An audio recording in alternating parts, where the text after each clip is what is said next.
Welcome to Return on Insights, the show where candid conversations with bold founders and leaders spark actionable insights for your business.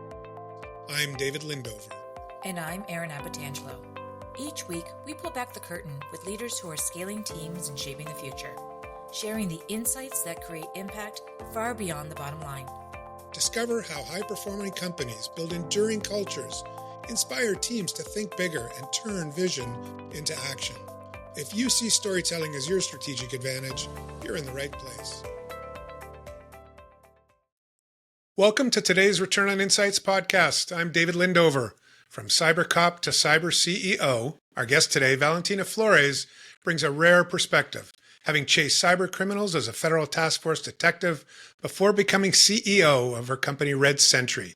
Valentina's journey from CyberCop to cyber leader offers invaluable lessons on proactive security, building resilient company culture, and driving diversity in tech.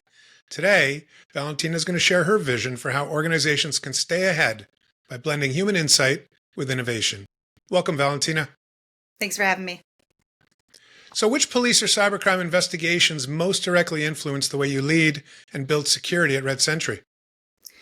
Well, I think people think investigations are more about the crime itself, but really any investigation is about getting into the mind of the criminal, figuring out criminal psychology, victim psychology, why this victim is chosen, how the criminal is going to move next. And that's really exactly what we do at Red Sentry. So we mimic hackers, we break into companies to show where all the vulnerabilities are so that companies can fix it before they're actually used against them. So really that criminal mindset and that psychology, I take into everything we do here. Hopefully you're not going to break into my company anytime soon. Well, only with permission.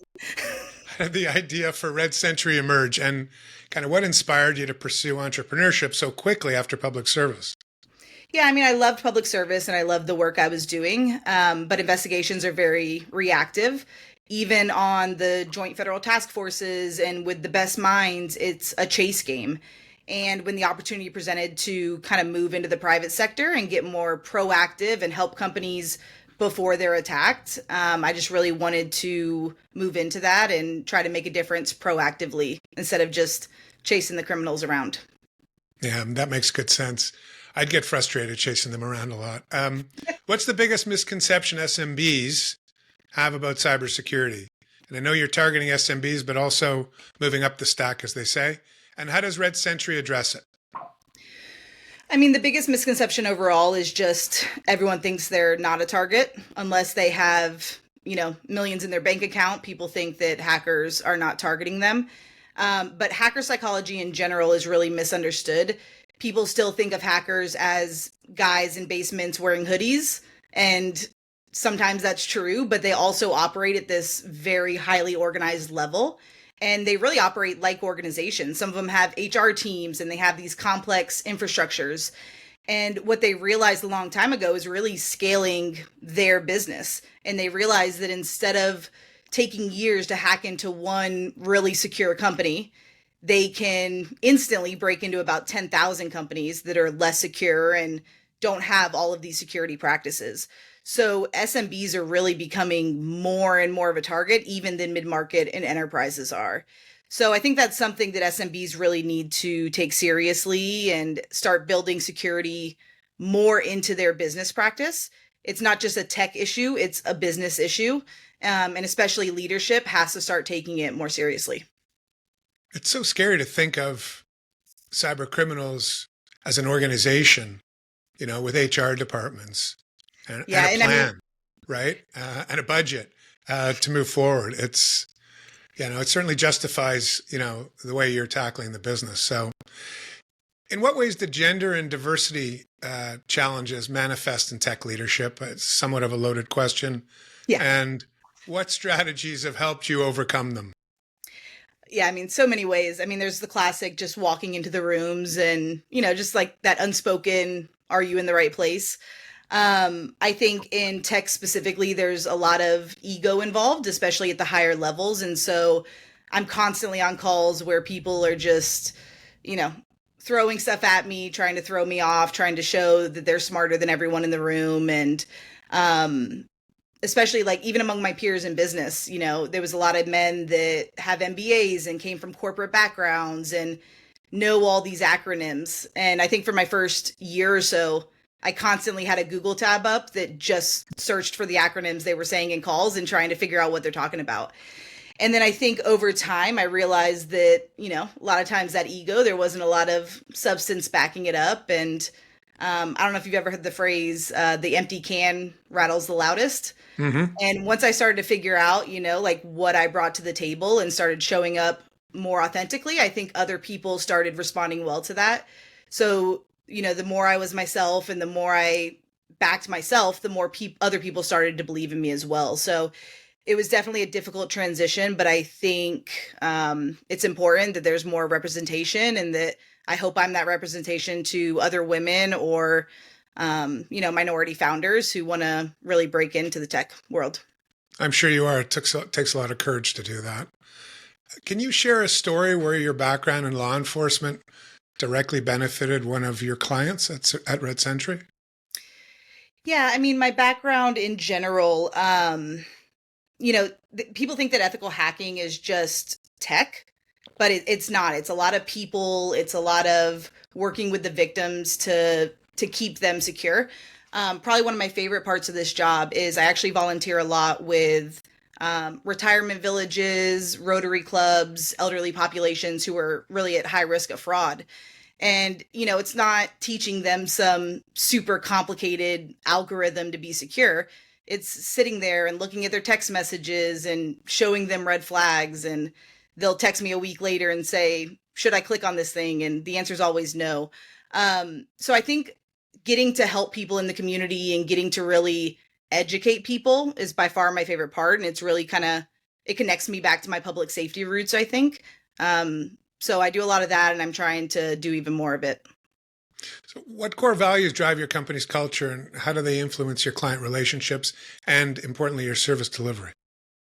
So, I guess any core value sounds cheesy, but I think passion is probably really at the heart of it. We're fortunate to be in an industry where we have this motivating factor of protecting people. So it's kind of cool to have a North Star that, lines up with your values and your integrity. And my team, that's in everything they do. They will work until the job is done, till the quality is there. People think this is an exaggeration, but I actually have to block people on my team when they're on vacation from Slack and meetings, because they just try to show up and they try to work. And we have to tell them, especially the testers, like, stop working all night. Like, the job is done at this time. So it's a cool problem to have as a leader, obviously. Yep, for sure. They love what they do and they love what Red Sentry is doing. And it's just really cool to be part of that kind of team. That's a great story. So what advice would you give women or underrepresented founders entering your space, the cybersecurity space?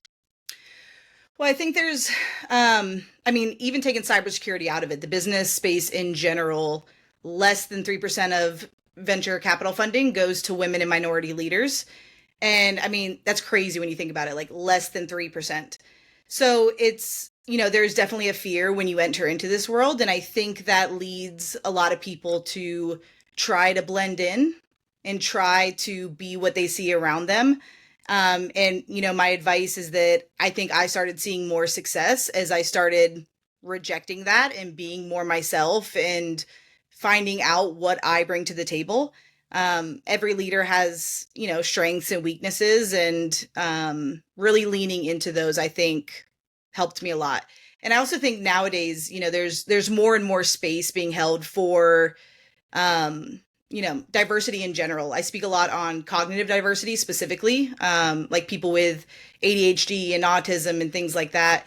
And, I truly believe that companies that are hiring different people, different perspectives, different personalities, it just drives so much innovation. So I hope that companies continue to do that. And to anyone entering in the world, I think surround yourself with people that embrace that instead of tolerating it, people that want that different perspective and want that, those different strengths. I couldn't agree more. How are cyber threats and risk management evolving for mid-market and enterprise clients? I know those are two areas that you're now targeting as you grow. So, what does that look like now? Well, I think we're finally seeing companies move from the check the box method and kind of putting security into their actual business strategy. Obviously not enough. We'd love for everyone to do that, but I think it's happening more and more. We're seeing it happen where people don't just want, this letter that says they did it. They want the results. They want true security assessments so that they can be secure, which is really cool to see. And I think for a long time, mid-market especially SMBs were 100% underserved. And even mid-market, they need something that works, but they also need something that's manageable. They don't necessarily have teams of 100 security engineers and $1 million budgets. They're in this weird space. And pen testing was always noisy and painful and cost a couple $100,000, and it just wasn't accessible. So, something we're really trying to be intentional with Red Century is finding out what people need, what plan works for them, and getting that to them in like a fast, accessible, clear way to really build their security programs. Last question. Do you have any advice or strategies you'd like to share with our audience in closing? Yeah, like I said, I think making it part of your business strategy is really important. I hate when companies are talking to like an SMB, for example, and they recommend all these advanced programs and like all-in-one cybersecurity revamps because it's not realistic. So I think even if quarterly, as you're making your business plans, even if you just have one security aspect in there, it makes a big difference. It makes it part of your habit and not some unattainable thing. And as far as, one specific one they could put on for this quarter that's free, doesn't cost $1, and really like sets you up going forward is to sit down with your team and do what's called an incident response plan. There's 100 templates online, and it's basically you and your leadership team sitting around a room and saying, all right, if we got hacked right now, what would we do? Who would we call? Who's in charge of this? And you start to figure out what those gaps are. And then that really leads a lot of your other program from there.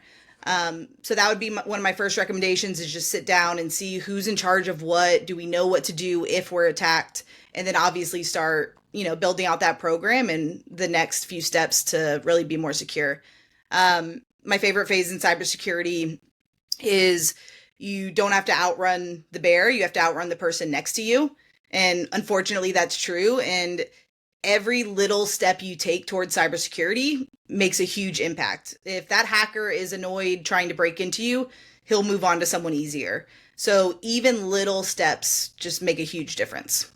Great advice. Thank you so much, Valentina. It's been a really interesting talk.